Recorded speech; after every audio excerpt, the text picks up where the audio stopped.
The Israeli army said Tuesday it had shot down a drone near the Jordan Valley, in the occupied West Bank. Military spokesman Avichay Adraee said, the drone was intercepted as it approached the Israeli border, near the Wadi el-Ayoun area, in the Jordan Valley. Israeli forces have collected the debris of the drone, he said, without giving further details. This was the 7th time that the Israeli army intercepted a drone since the current round of fighting broke out with Palestinian factions in the Gaza Strip on May 10, according to Israeli sources. At least 212 Palestinians have been killed, including 61 children and 36 women, and 1,400 others injured in Israeli attacks in the Gaza Strip since last week, according to the health ministry.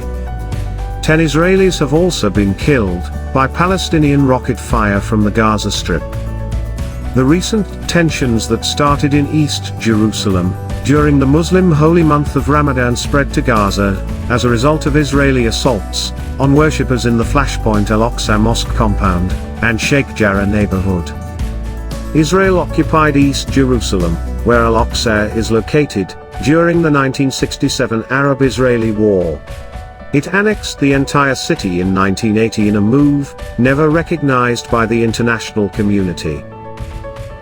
If you like the report, and want to stay up to date on the go, with latest events around the world, please like, share and subscribe the RT News Wire channel, and click the bell notification to get latest updates as it happens.